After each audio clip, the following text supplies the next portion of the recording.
Basically management accounting start करने से पहले हमें थोड़ा सा ये समझना पड़ेगा कि मैनेजमेंट अकाउंटिंग जो है वो है क्या चीज़। ठीक है, तो इसके लिए थोड़ा सा है ना, अगर आप समझे तो इस तरीके से समझ सकते हैं, management accounting is the part of cost accounting. क्योंकि जब भी कोई डिसीजन हमें लेने होते हैं तो हम अपने पास्ट को एक बार समझने की कोशिश करते हैं कि हमने पास्ट में क्या क्या अचीव किया है, क्या क्या हमारे टारगेट्स थे, वो पूरे हुए नहीं हुए, ताकि फ्यूचर में कभी कोई डिसीजन हमें लेना हो तो ईजिली लिए जा सकें। तो इसलिए मैनेजमेंट अकाउंटिंग को समझने से पहले थोड़ा सा कुछ बेसिक चीज़ें हैं कॉस्ट अकाउंटिंग की, वो हमें समझ आनी चाहिए, जिसमें से सबसे पहले है हमारी कॉस्ट शीट जो आप कॉस्ट अकाउंटिंग में देखते हैं। तो कॉस्ट शीट जो है ये किस तरीके से बनती है, आज हम इसके बारे में डिस्कशन करेंगे। कॉस्ट शीट जब स्टार्ट करते हैं तो आपको कहाँ से स्टार्ट करना है क्वेश्चन, कभी भी कोई क्वेश्चन आप कॉस्ट शीट का स्टार्ट करें तो कॉस्ट शीट में देखिए सबसे पहले हम लिखते हैं रॉ मटेरियल। रॉ मटेरियल क्या होता है हमारे पास, यानी कि जब भी कोई प्रोडक्शन हम स्टार्ट करते हैं, किसी भी चीज़ का प्रोडक्शन हम बनाते हैं, प्रोडक्ट बनाते हैं हम कोई भी, तो उसके लिए हमें है ना रॉ मटेरियल चाहिए। क्योंकि हम जानते हैं कोई भी ट्रेडिंग अकाउंट में तो फिनिश गुड्स होता है, बट किसी भी मैन्युफैक्चरिंग यूनिट के अंदर सबसे पहली जो प्राइमरी चीज़ हमें चाहिए होती है वो होती है रॉ मटेरियल। तो आपने क्या करना है, रॉ मटेरियल जो है उसमें सबसे पहले आप लिखेंगे ओपनिंग स्टॉक कितना है आपके पास, opening stock plus purchase of raw material add कर देंगे इसके अंदर हम, और माइनस करेंगे closing stock of raw material. जो डिफरेंस यहाँ पे आएगा इसको बोलेंगे रॉ मटेरियल कंज्यूम्ड, और आपको वो यहाँ पुट कर देना है। उसके बाद दूसरा जो है हमारे पास रॉ मटेरियल तो आ गया, बट अब दूसरी चीज़ हमें क्या चाहिए, लेबर चाहिए, यानी कि डायरेक्ट वेजेस या direct labour. Direct labour, direct labour को और इसमें ऐड कर दीजिए। और तीसरा होता है डायरेक्ट ओवरहेड, डायरेक्ट ओवरहेड्स। ये तीनों चीज़ें ही क्या है हमारी, प्राइमरी होती हैं, बेसिक होती हैं, डायरेक्ट होती हैं। तो इसीलिए इसका नाम हमने रखा हुआ है प्राइम कॉस्ट, यानी कि ये आपकी प्राइमरी कॉस्ट आ गई, प्राइम कॉस्ट। इसके बाद नेक्स्ट स्टेप होता है, इसके बाद हम क्या करते हैं, फैक्ट्री के एक्सपेंसेस ऐड करते हैं, तो हम बोलते हैं उसको वर्क्स ओवरहेड, फैक्ट्री के खर्चे। तो फैक्ट्री के नाम से आपको कोई भी एक्सपेंसेस दिखाई जाए, दिख जाए तो आपने वो इसके अंदर ऐड कर देना है। तो मान लीजिए जैसे मान लीजिए फैक्ट्री का कोई भी रेंट हो सकता है, फैक्ट्री की लाइटिंग हो सकती है ना, तो वो सब ओवरहेड आपने यहाँ पे ले लेने। फैक्ट्री के ओवरहेड जो भी है एक्सपेंसेस आपके, वो इसी में ऐड करना है आपने, इसी के अंदर ओपनिंग WIP, ओपनिंग WIP। तो ये फैक्ट्री के खर्चे और ओपनिंग WIP ऐड कर लेंगे।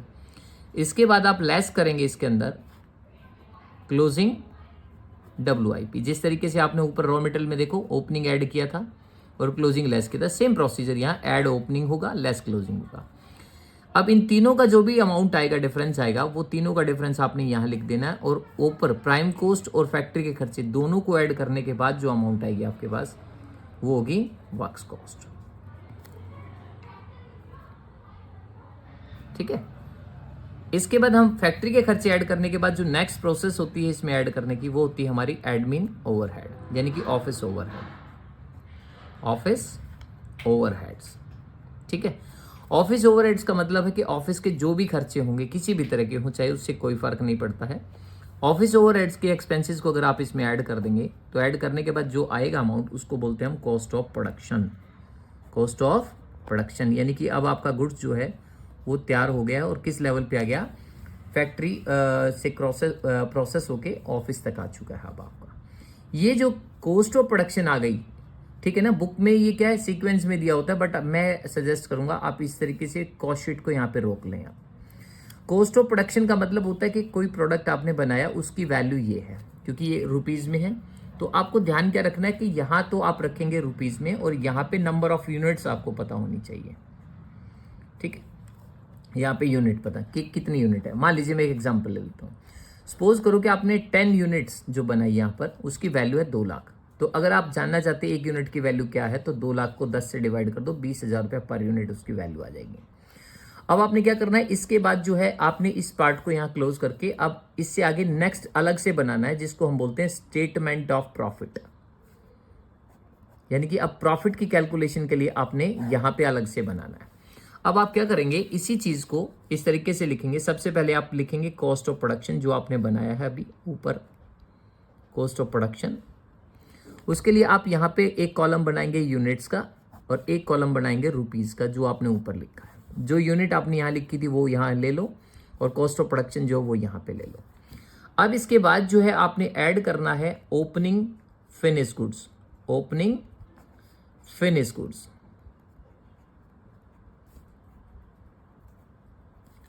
यहाँ ओपनिंग ऐड करेंगे, यूनिट में यूनिट ऐड करनी है, अमाउंट में अमाउंट ऐड करनी है, और लेस करना है अब आपने इसमें से क्लोजिंग फिनिश गुड्स, यानी कि वो फिनिश गुड्स जो आप अभी बेचना नहीं चाहते या बिकी नहीं। तो फिनिश गुड्स आप यहाँ पे ले लेंगे, इसको लेस कर देंगे और इसको भी लेस कर देंगे, ठीक है। और जो डिफरेंस आएगा ये नंबर ऑफ यूनिट्स, ये आप बेचना चाहते हैं। तो जहाँ जहाँ भी आप ओपनिंग करेंगे तो ऐड का साइन करेंगे, और क्लोजिंग है तो माइनस का साइन, ये ब्रैकेट का, जैसे हमने यहाँ नहीं किया तो यहाँ कर दीजिए ब्रैकेट का साइन। जहाँ भी ब्रैकेट मिले इट मीन्स कि उसको लेस करना है। ये जो आपके पास नंबर ऑफ यूनिट्स आ गई और जो अमाउंट आ गई, इसका मतलब इसकी वैल्यू ये है जो आप बेचना चाहते हैं। इसके बाद अगला स्टेप हमेशा याद रखें, आप क्वेश्चन में ढूंढना है आपको, सेलिंग एंड डिस्ट्रीब्यूशन ओवरहेड।